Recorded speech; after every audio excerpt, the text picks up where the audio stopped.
Hop là, c'est parti pour un nouvel épisode. Aujourd'hui, j'ai troqué mon casque pour un chapeau de cow-boy. Je vous emmène découvrir la ferme des Orchidées et le Maximum Ranch situé à Bryden Bar. Cette ferme d'animation est tenue par un véritable passionné des animaux et du Far West. À travers des activités ludiques et pédagogiques pour petits et grands, découvrez une trentaine d'animaux à plumes, à poils ou à carapace. Mais avant d'en découvrir plus, allons rejoindre Marie-Morgane à Sirstal qui va nous présenter un gîte insolite. Il s'agit de la Grange d'Hélène. Regardez. Chers parents, cette nuit j'ai dormi dans une bulle. Un logement insolite à Sirstal.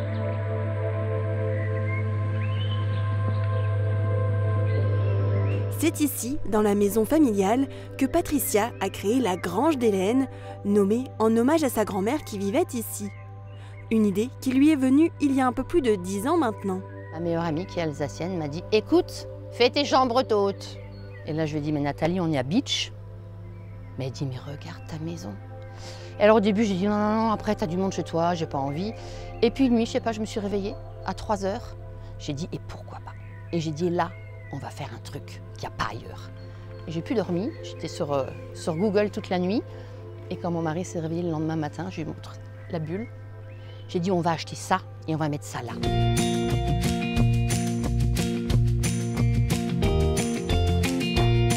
Après la bulle, Patricia a mis en place la chambre de verre, puis le dôme, son logement coup de cœur, en pleine vallée. Elle propose aussi des chambres à l'intérieur de sa maison. Patricia jongle aujourd'hui entre son activité professionnelle et la gestion de sa maison d'hôte. On fait des très belles rencontres. Alors heureusement qu'il n'y en a pas trop parce que sinon émotionnellement c'est quand même compliqué. Là j'ai eu 2 couples ce week-end, un très jeune couple qui avait 25 ans et des gens qui avaient 60 ans. Et on va se revoir et on est devenus amis. C'était voilà. Et on va dire que 99% de mes clients, chaque fois qu'ils partent avec les yeux qui brillent, je me suis dit, ouais, t'as réussi. Et alors, ce qui est aussi génial, c'est qu'il y en a qui reviennent 2, 3, 4, 5, 6, 7 fois. Donc j'en ai qui arrivent, qui me disent, t'inquiète pas, je connais le code du portail, je sais où est ma chambre, je te fais bip quand tu es installé. Hein. Voilà, c'est un peu une ambiance familiale chez nous. Hein, voilà. La maison d'hôte comprend aussi une piscine et un espace détente. Et aujourd'hui, Patricia réfléchit déjà à son prochain projet de logement insolite.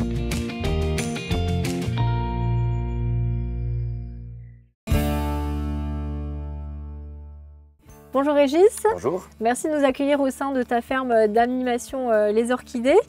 Tu es le propriétaire de ce lieu atypique que tu vas nous présenter juste après. Comment t'es venue cette passion pour les animaux?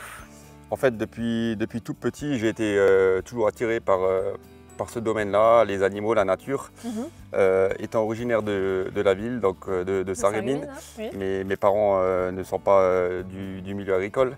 Et j'ai décidé quand même de tenir mon rêve.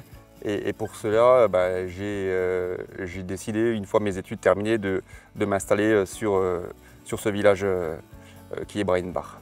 Et comment tu as trouvé le village Bryden Bar? C'était un lieu qui était vacant ou...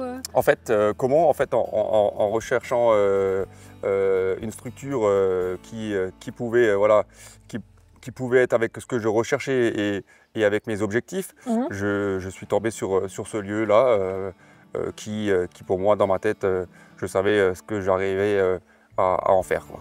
Et tu l'as dit avant, tu es venu à la fin de tes études. Tu as fait des études en lien avec l'agriculture, justement? En fait, non, pas en lien avec l'agriculture, parce que automatiquement, je sais que voilà, pour se lancer dans l'agriculture, c'est très onéreux.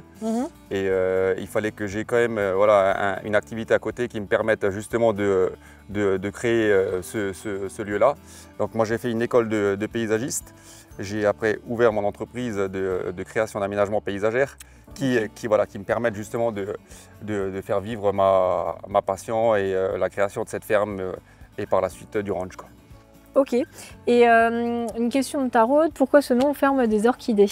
En fait, parce que ma première vache, toujours mes 2 passions, quoi, les fleurs et les animaux. En fait, ma première vache s'appelait Orchidée. Et puis, donc voilà pourquoi cette nom-là. Ok, maintenant on le saura en loin. Maintenant qu'on a dressé un petit peu ton portrait, on va dresser le portrait de quelqu'un d'autre que Thibaut va nous présenter tout de suite.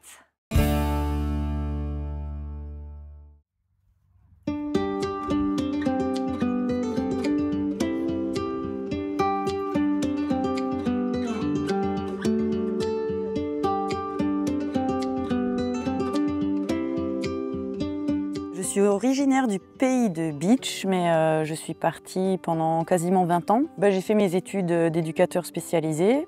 Après, j'ai rencontré mon mari et puis on s'est installé dans la région de Bourg-en-Bresse-Mâcon. J'ai fait mes enfants, on avait une petite ferme, des petits animaux. Et c'est là que j'ai eu mon premier âne, puis mon deuxième, Jules, qui est toujours là.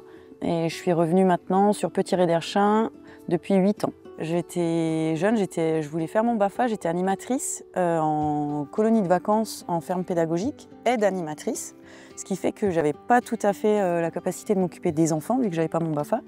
Par contre, j'étais en charge de m'occuper des animaux, des chèvres et de l'âne qu'il fallait ramener après la randonnée. Et c'est là que j'ai eu mon coup de cœur. Je raconte toujours cet épisode où je suis toute seule avec cet âne dans un petit village du Vercors. Et j'appelle ma maman d'une cabine téléphonique et c'était un peu atypique. Et puis elle entend cet âne qui hurle derrière moi et elle me dit « mais c'est tout toi ça, je fais toujours des choses originales ». Et voilà, et je ne pensais pas que quelques dizaines d'années après, je serais moi-même ânière et propriétaire de 5 ânes. Mais c'est vrai que ça me trottait toujours dans la tête de faire quelque chose pour que mes ânes profitent à d'autres. Pour que ce bien-être qu'on peut ressentir au contact de l'âne, d'autres puissent le ressentir. Il a fallu, je sais pas, plus de 10 ans jusqu'à ce que l'idée aboutisse. Et c'est après, une fois arrivé à Petit-Réderchin, avec mes 2 ânes que j'avais, on m'a sollicité pour faire un Saint-Nicolas. Et c'est là qu'il y a eu ce truc, ce déclic, parce que quand j'ai vu les étoiles dans les yeux des enfants qui étaient au contact de l'âne, chaque enfant que j'ai mis sur le dos de l'âne, entre ceux qui peuvent ressentir de l'appréhension, de la peur, d'être fiers, et puis papa, maman, regardez-moi. Là, je me suis dit vraiment, je veux faire ça, je veux mettre au contact les animaux et les humains et faire quelque chose de cette matière-là. Et ça s'appelle la médiation animale en fait. Mais c'est ça ce qui est magique avec les ânes, c'est s'asseoir dans le pré avec eux, pas toujours faire quelque chose, juste s'asseoir, être avec eux et là, il y a quelque chose qui se passe, toujours. Pour eux comme pour nous. Ce qui est super intéressant, c'est de marcher avec un âne. C'est une autre expérience de randonnée. Tu as un rythme plus lent, tu prends le temps de regarder les choses, d'être attentif aussi à ce que lui il voit, pourquoi il s'arrête. Toutes ces années, j'ai milité pour expliquer aux gens déjà de ne surtout pas donner de pain aux ânes. Ça peut être mortel pour eux. Mais aussi que les gens sachent et comprennent que les ânes n'ont pas la même alimentation que les chevaux et qu'ils ont besoin d'une nourriture qui est relativement pauvre. Donc que les gens ne s'inquiètent pas s'ils voient mes ânes dans des endroits où il y a peu d'herbe. L'herbe est au contraire trop riche pour eux et s'ils sont à l'herbe tout le temps, c'est mauvais pour leur santé. Là, en ce moment, le principe qui m'est cher, c'est d'essayer d'être heureux. Et alors oui, il y a une phrase que j'aime bien qui m'est venue un jour. Est-ce qu'aujourd'hui tu as fait quelque chose qui t'a permis de te sentir vivant? Ça, c'est un peu ma question de chaque jour.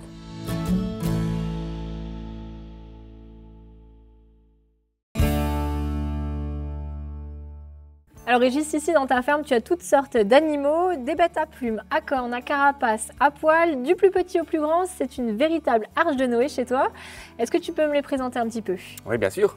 Donc là, vous avez des zébus nains. Donc en fait, on voit la caractéristique, c'est vraiment la bosse qui est représentée sur ces bovins-là. Là aussi, on retrouve tout ce que j'aime sur les couleurs des chevaux américains. Donc cette couleur qui est typique avec les points, on dit Appaloosa. D'accord. Donc à côté, on peut aussi voir justement une Paint Horse, qui est un cheval qui est habitué pour du tri de bétail.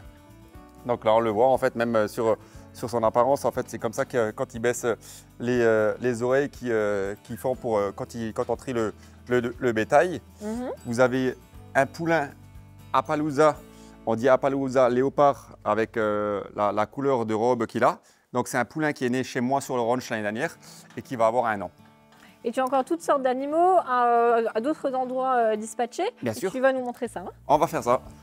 Alors là, on a encore d'autres animaux. Est-ce que tu peux me les présenter également? Ouais, donc là, comme j'ai dit, maintenant j'ai vraiment tout recentré la partie parc animalier sur l'arrière de la ferme et sur l'arrière du ranch aussi, parce que là on traverse exactement toute la partie aussi d'accueil et le saloon. Donc là, on arrive où on peut apercevoir des lamas, des poneys miniatures. Ok.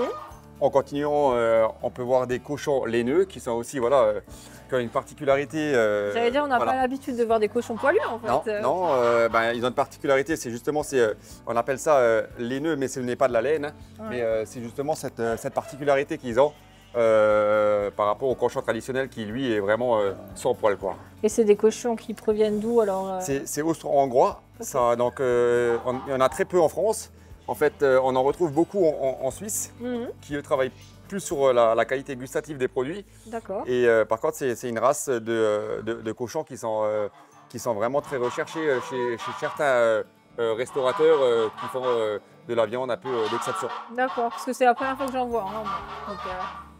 Donc là, on est maintenant avec les rongeurs. Hein. Oui, exactement. Donc, ils ont tous des petits noms d'ailleurs. Ouais, en fait, 95% des animaux, pour ne pas dire 100% pour les poissons, Okay. ont des noms. Beaucoup ont été donnés justement lors de goûters d'anniversaire ou, par les enfants, voilà, ou quand il y avait des comités d'entreprise, quand il y avait une naissance. D'accord. Donc on faisait toujours un petit jeu et ça permettait de donner un nom à la fin de leur visite. Donc en fait c'est sympa, il y a vraiment après une multitude de prénoms qui est assez atypique. Donc on voit très bien quand il y a des goûters d'anniversaire d'enfants ou quand il y a des goûters d'anniversaire d'adultes, les noms sont souvent pas les mêmes, quoi.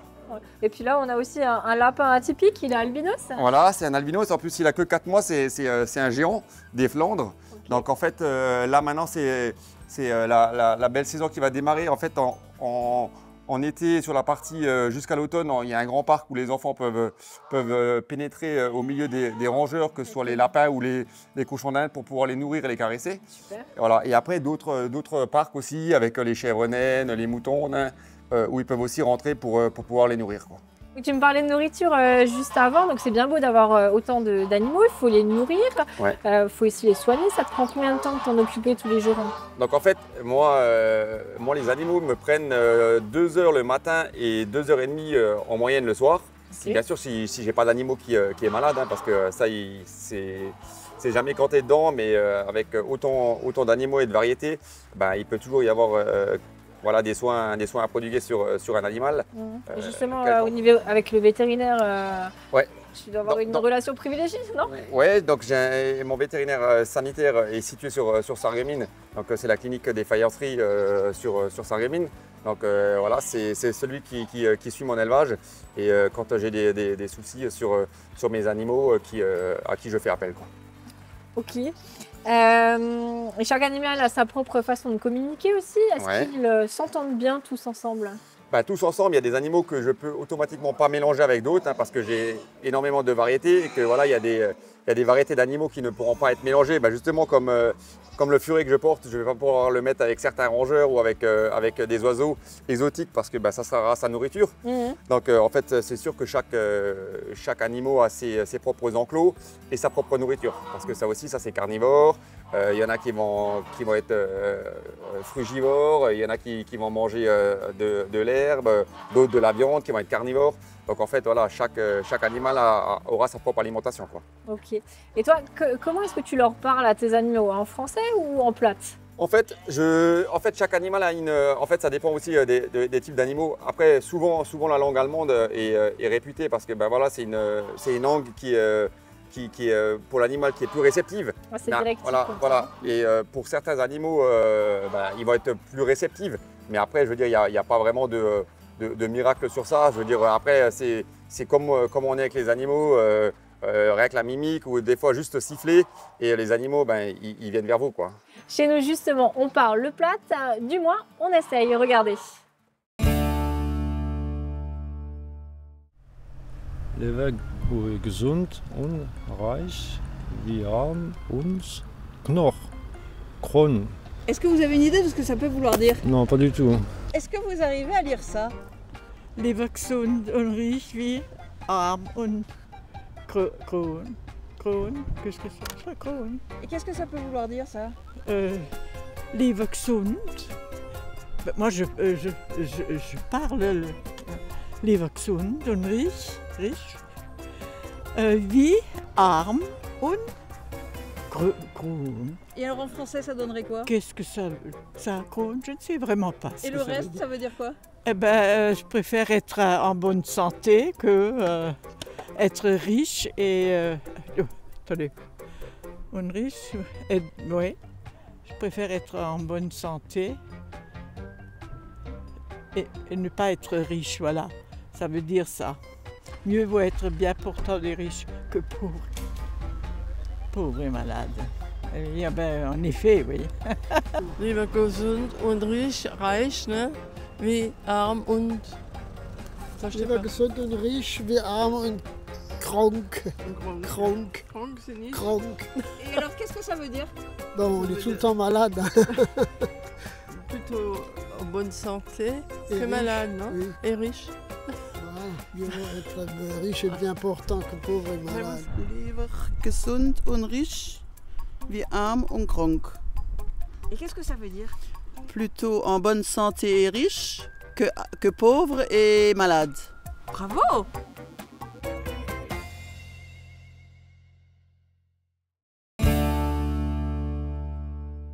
Tu organises ici des ateliers pédagogiques avec les enfants. Quel est le but de ces ateliers? Après, les buts, c'est déjà un but pédagogique. Hein, pour que quand ils repartent d'ici, c'est en ayant appris quelque chose, que ce soit bénéfique pour eux. Donc en fait, en fonction de l'âge des enfants, c'est sûr qu'on va travailler sur différents ateliers. Hein. On s'adapte aussi par rapport aux âges. Par rapport aussi, si c'est des personnes, maintenant si c'est des centres aérés, ça va être des ateliers mais qui sont plus ludiques, plus basés sur le jeu. Donc en fait c'est pareil, c'est par rapport aux différents groupes qui vont venir en visite où on va proposer différents panels d'ateliers. Et on dit souvent en rigolant que les enfants des villes ne savent pas différencier une chèvre d'un mouton. Est-ce que tu as remarqué ça? Bien sûr. Après, il y en a même qui font la différence rien qu'avec mes cochons, qui croient que c'est des moutons. Okay. Alors, bien sûr, ils sont poilus, mais ils ont quand même la tête d'un cochon. Donc voilà, c'est toujours un peu, on va dire, souriant, mais bon, c'est un peu un sourire jaune quand même, quoi. Parce que avec les années à venir, j'espère que voilà, on redeviendra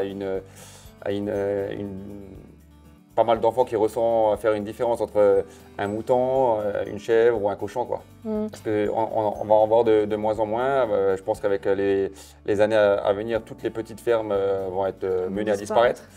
Et nous, dans le temps, qu'est-ce qu'on faisait quand on avait chacun dans notre famille un grand-parent qui avait un peu d'animaux et c'était chez nous une coutume d'aller le week-end caresser les animaux. Et tout ça, ça se perd, quoi.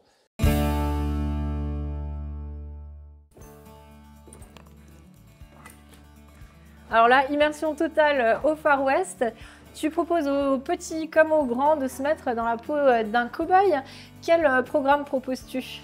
En fait, ici, c'est multiple et varié. Donc, en fait, on peut y passer une journée détente, on peut y faire des goûters d'anniversaire. C'est prévu pour les comités d'entreprise, les centres aérés, pour des groupes aussi médicalisés, pour des médiations animales. En fait, c'est des clubs de country qui veulent venir une journée pour leur journée de fin d'année ou pour la période estivale. Donc, en fait, c'est vraiment varié. Et puis, j'essaye de m'adapter à toutes les propositions qui me sont proposées, quoi. D'accord. Et la déco, on le voit, elle a vraiment une place importante chez toi. C'est toi qui as réalisé tout ça? En fait, voilà, moi, je suis passionné depuis maintenant plus d'une vingtaine d'années, voire depuis que je suis tout petit, par les grands espaces et par cette culture américaine. Et en fait, ça a toujours été un rêve pour moi de créer un parc animalier avec cette ambiance qui m'est très chère, quoi. Et donc en fait j'ai démarré maintenant depuis que je suis installé sur le site, ça fait maintenant 20 ans, cette élaboration et la partie vraiment ranch, on va dire ça fait maintenant 6 ans qu'elle se construit de jour en jour, quoi. Et tu as des magnifiques peintures au mur aussi. Qui est-ce qui a réalisé ça? Donc ça c'est un ami à moi qui est un artiste, quoi, hein, parce que voilà, il est aussi passionné par ce qu'il fait et voilà, il a réalisé toutes ses peintures sur le ranch, quoi. C'est très réussi en tout cas. Je te propose maintenant de sortir un petit peu de cet univers parce qu'on va s'intéresser à toute autre chose. C'est la croix du Holec, la plus emblématique parmi la trentaine de croix et de calvaires que compte la commune de Kalhausen. Regardez. Petits morceaux d'histoire, monuments du patrimoine, les calvaires et croix de chemin de Kalhausen sont une trentaine à ponctuer les rues et les champs de la commune. Chacune a son histoire et mérite qu'on s'arrête un moment. On pourrait l'appeler la survivante. Parmi les 25 croix recensées sur le banc de Kalhausen, elle est la doyenne. La seule à avoir été érigée avant la Révolution française. C'est une croix de dévotion datée de 1741. On l'appelle la croix du Hol-Eck. C'est le nom de l'endroit où elle se trouve, rue des Jardins.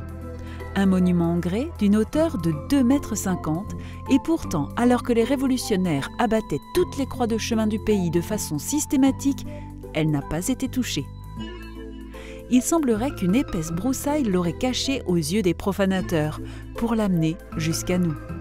De la broussaille, elle n'en connaîtra plus. L'association historique de Kalhausen y veille pour qu'elle puisse être visible de tous et le plus longtemps possible.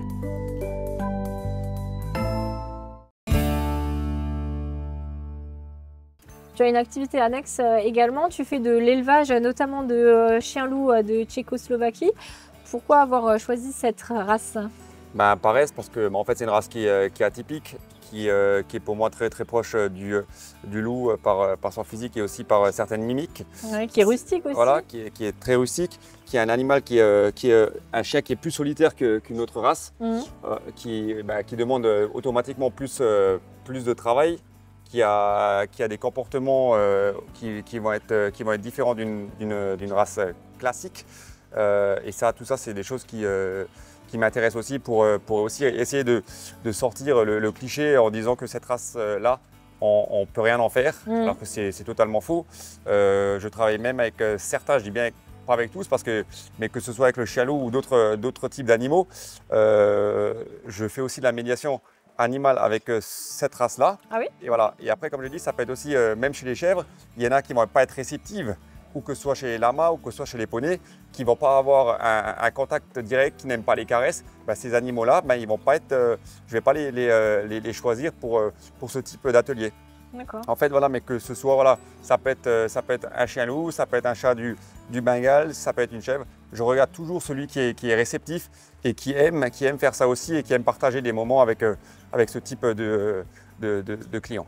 Justement, tu aimes un petit peu les races sauvages, hein, tu en as parlé avant avec les chats du Bengale, justement, ouais. Et tu les proposes à la vente aussi alors? Avant, je faisais une partie élevage. Maintenant, je ne la fais plus parce que, en fait, comme maintenant j'accueille de plus en plus de public, je ne peux pas être… En fait, voilà, parce qu'avant, je partais quasiment tous les week-ends en concours dans le monde entier avec l'élevage. Donc, ça me prenait un temps fou pour entraîner les chiens. Et cette partie-là, on va dire depuis le Covid, j'ai levé un peu le pied et c'est là où j'ai développé beaucoup plus la partie ranch et accueil du public sur le site, quoi. Et niveau de nourriture, pour tes chiens et tes chats, t'es plutôt croquettes ou nourriture fraîche? Comment tu fonctionnes? En fait, pour les chiens loups, c'est du barf, donc c'est de la viande pure. Okay. Et pour les chats et les autres races que j'ai en chien, ça sera des croquettes, quoi. Il faut aussi nourrir les salariés de Mosaïque. Et là, c'est Oma et Lilou qui s'y collent.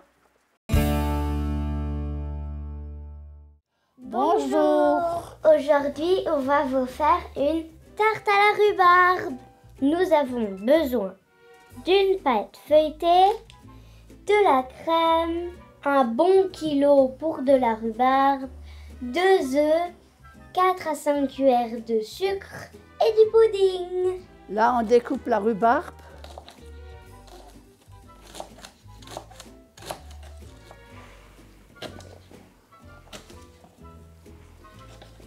On va mettre la pâte sur la tôle.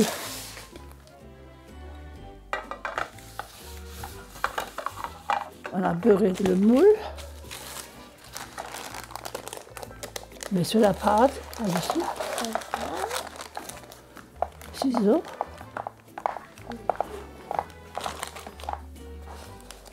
Est-ce qu'après on va faire des trous avec la fourchette? Oui. Ah.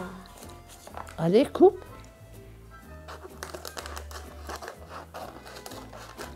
Merci. Bien tout autour. Maintenant, je vais d'abord mélanger le sucre avec le pudding.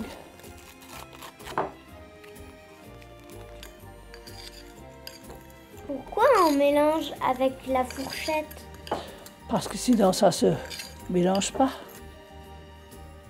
Et après, on rajoute la crème et puis on casse les œufs. Je peux en casser un? Oui.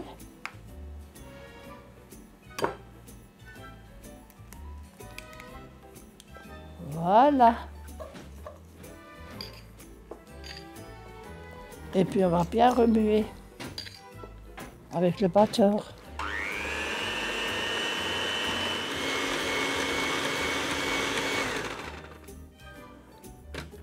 Voilà.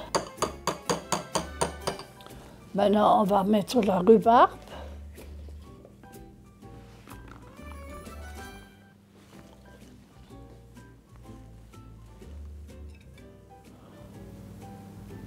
Bah dis donc, la pâte, elle est jaune comme l'œuf.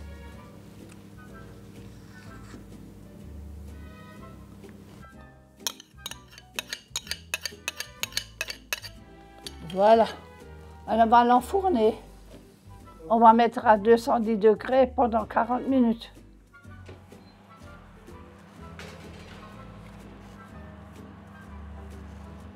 Cachot.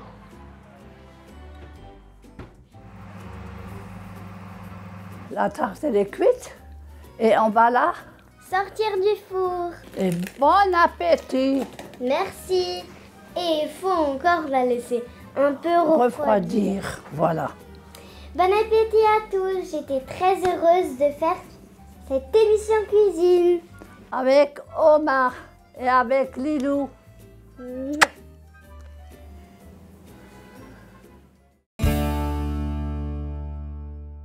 Alors on va revenir maintenant sur un événement tragique qui a eu lieu le 17 mai dernier. Comment ça s'est passé ce jour-là? En fait, comme chaque matin, en fait, je viens ici et puis je m'occupe des animaux. Donc souvent, bien sûr, on a des conditions climatiques avec des journées de pluie. Sauf que ce jour-là, voilà, c'est sûr que là, je sentais qu'il y a quelque chose qui allait se passer. Le matin, vers 6h30, l'eau commençait déjà à monter à une vitesse très rapide. Donc c'est la rivière qui est juste derrière nous, voilà. Et qui est toute petite, mais qui est vraiment proche en fait de ton exploitation. Ouais. En règle générale, j'ai toujours l'habitude, on la boit toujours entre 30 et 50 cm de profondeur. Ok. Donc là, le matin, elle est montée déjà à une vitesse très rapide, donc 1,50 m, 2 mètres. Voilà ce qui a été déjà vu depuis que je suis là, depuis 20 ans. Mais par contre, vers 7h30, il y a une personne qui s'est arrêtée, qui m'a dit d'aller voir sur un de mes parcs qui longe la grande route, en me disant que mes vaches, ils étaient déjà dans l'eau. Et une partie des chevaux. Donc j'ai pris un engin agricole pour essayer de sauver les bêtes. J'ai pris un ami avec pour essayer de m'aider. Et en l'espace d'une demi-heure, le temps de revenir ici, l'eau avait encore monté de plus d'1 mètre. Ah oui, et donc là, j'avais déjà les animaux qui étaient en train de se noyer sur le site. Et après, c'était la descente aux enfers, quoi. D'accord. Et est-ce qu'il y a... Donc, tu as pu sauver une partie de tes bêtes, il y en a d'autres malheureusement qui ont péri. Tu as pu bénéficier d'aide de tes voisins du village? Sur le moment, c'est sûr que tout était tellement rapide et bref qu'on perd un peu pied. Mais voilà, il faut rester lucide et pas paniquer parce que en fait, il faut être là pour essayer de sauver. Pour moi, le plus important, c'était le vivant. Le reste, voilà, c'est du détail. Matériel, donc après, voilà, sur le moment, c'était essayer de sauver ce qui était sauvable. Je savais très bien, en étant lucide, que ça montait tellement vite que je voyais les premiers enclos qui prenaient l'eau de plus en plus rapidement et que la fin serait de toute manière tragique, quoi. Donc après, le pire, c'est quand on voit un animal devant soi, qu'il soit petit ou grand, dans son regard, on sait très bien que il sent la mort arriver. Et puis ça, c'est des images qui resteront à tout jamais gravées. En moi, il n'y a pas une journée où j'y pense pas une fois. Après, J'espère qu'avec le temps, ces images se remplaceront avec d'autres images plus joyeuses. Mais après, je sais qu'il y avait une vie avant, il y aura une vie après. Elle ne sera plus pareille, ça c'est sûr. Et la question s'est posée aussi de rester ici ou alors peut-être de trouver un autre lieu, c'est ça? Ouais. Ben, la question s'est posée très rapidement, quoi, hein, dès la première semaine, ben, il fallait, voilà, les animaux ils étaient présents, il fallait continuer à les nourrir. J'ai des amis qui en ont pris en charge. Donc je remercie ces personnes-là qui étaient là. Je remercie aussi la clinique vétérinaire des faïenceries qui était énormément présente aussi pour aider et soigner les animaux. Parce qu'après, il faut bien se dire qu'il y avait le moment de l'inondation, mais après, il y avait sur quasiment un mois des bêtes qui avaient le bassin fracturé parce que dans des enclos, il y avait des décors qui avaient automatiquement endommagé la colonne vertébrale de certains de mes animaux. Et en fait, tout ça, c'est des soins qui ont été faits après les inondations, quoi. Donc voilà, c'est pas seulement le jour même. Après, c'est sûr que ça reste gravé longtemps parce qu'après, il y a des animaux qui ne sont pas morts directement le lendemain, mais qui sont morts dans les semaines qui ont suivi l'inondation. D'accord. Et il y a une amie aussi qui a fait une cagnotte litchi pour toi, c'est ça? C'est ça, oui. Vous avez récolté quand même une somme conséquente. Tu as pu l'utiliser, cette somme? En fait, dès le début, ça a été réutilisé pour l'alimentation des animaux parce qu'automatiquement, pareil, toute l'alimentation a été perdue, hein, que ce soit les graines, le fourrage. Oui, voilà. Tout ça aussi, tout était dans l'eau parce que c'est sûr que tout ce qui est alimentation, ça pèse très lourd et ce sont des aliments qui sont posés au sol là, automatiquement. Donc l'alimentation a été décimée aussi dans quasiment sa totalité, quoi. Je te propose de détendre un petit peu l'atmosphère. On va retrouver Tristan à la gymnastique volontaire de Vousvillers. Regardez. Regarde quand tu te redresses. La situation moins intense. Ventre rentré, périnée bien vers le haut.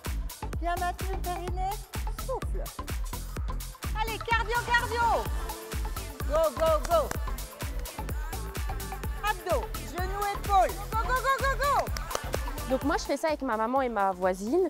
Donc je fais ça ici parce que c'est beaucoup mieux, on est entre filles, entre girls, donc on rigole bien, c'est chouette, il y a une bonne ambiance, il y a de la musique et je trouve que c'est plus motivant quand on est un petit groupe que tout seul à la maison.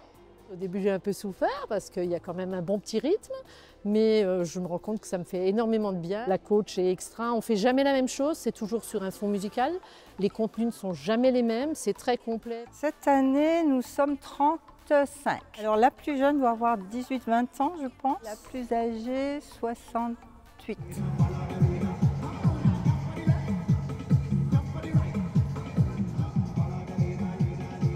Fléchis bien les jambes et souffle. Alors une séance très importante de s'échauffer, 5-10 minutes au moins. Oui, les abdos bien sûr, du gainage avant tout, le renforcement musculaire, donc ça c'est éventuellement surtout au sol. On a également des séances avec du pilates. Et voilà, donc c'est un ensemble de petites séquences de 10 minutes, un quart d'heure de renforcement cardio au sol, au mur, à voir quoi. Mais on essaie de contenter tout le monde. Genou, épaule, pas genou, poitrine. Genou, épaule. Équilibre, genou, épaule. Souffle sur l'effort. Allez, il faut que ça chauffe.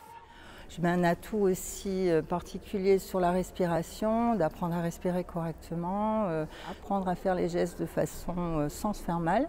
Donc ça, c'est très important. Voilà. Donc la gymnastique volontaire est surtout axée sur ce genre de choses, quoi.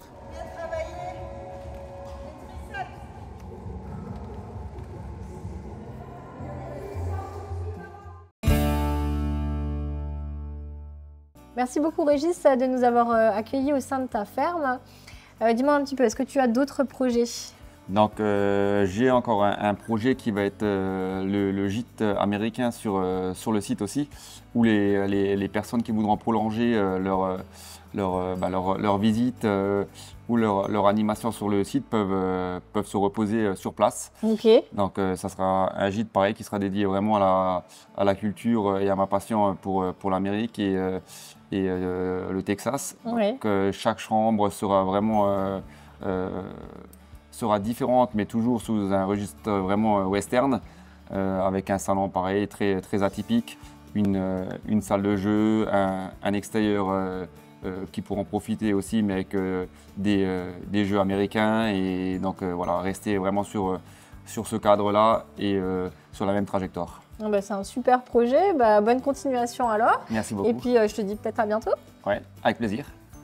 De mon côté, je vous dis à la semaine prochaine pour de nouvelles aventures. Et hop là!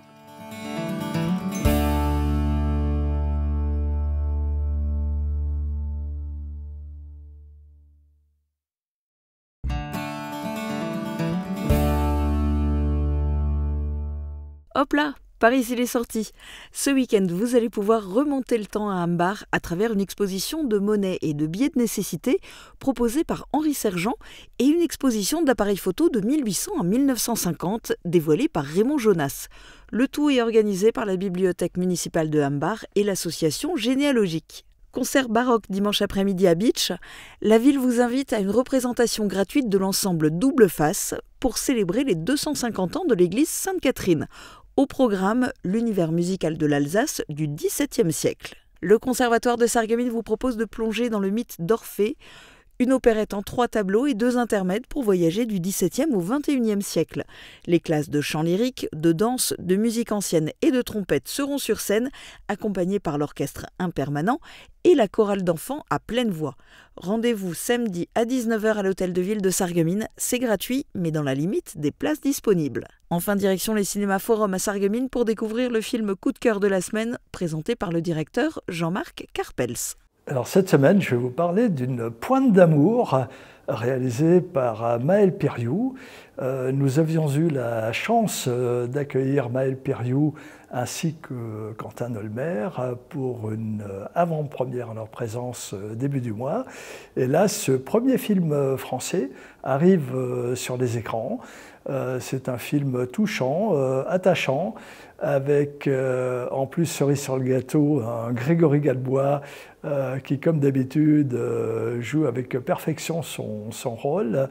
En fait, c'est l'histoire d'un trio qui va partir sur les routes françaises pour arriver en Espagne, finalement en prenant leur temps, alors que c'était un voyage qui devait se faire beaucoup plus rapidement, avec Mélanie, une jeune avocate qui veut prendre le temps de vivre, puisqu'on lui a annoncé une maladie assez grave, Benjamin qui est cloué dans un fauteuil, et finalement Lucas, interprété par Grégory Gadebois, un peu bourru, qui sort de prison, qui fait les choses un peu de sa façon et à son rythme. Et finalement, on se prend au jeu. C'est une belle aventure de ce trio, un film qui est librement interprété d'un film flamand qui était sorti il y a de ça quelques années et qui s'appelait Hasta la Vista, donc à découvrir sur nos écrans cette semaine pour un joli voyage, comme d'habitude, sur grand écran. Protégez et mettez en lumière votre maison avec toutes les nuances de crépi proposées par Modèle Habitat. Radio Studio 1, 105.8. Toute l'énergie du 80 pop rock, toute l'info locale et encore plus. À Beach, à Sarreguemines et partout où vous êtes. Radio Studio 1. Bonjour à tous, bienvenue dans cette météo pour jeudi 1er mai. Un ciel dégagé et un soleil généreux dès le matin. L'après-midi, le beau temps persiste avec des températures estivales, 21 degrés le matin jusqu'à 26 degrés l'après-midi. Demain, n'oubliez pas de souhaiter une bonne fête au Jérémy. Très bonne journée sur Mosaïque Cristal.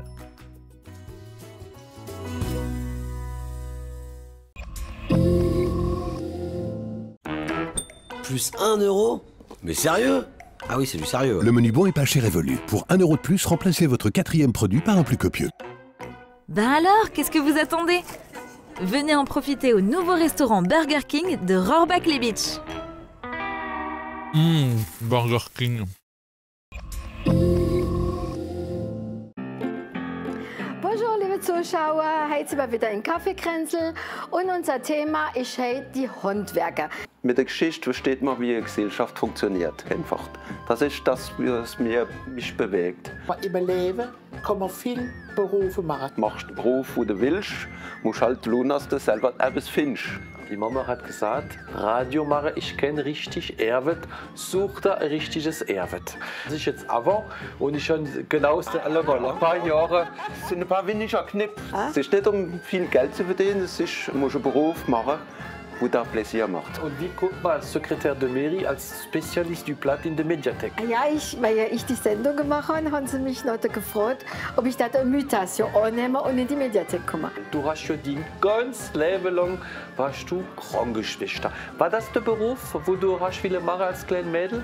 Das ist in der École d'Infirmière. Oh, lo man das gemacht. Ja, ja. Ja, da war ich noch Jugendschüler.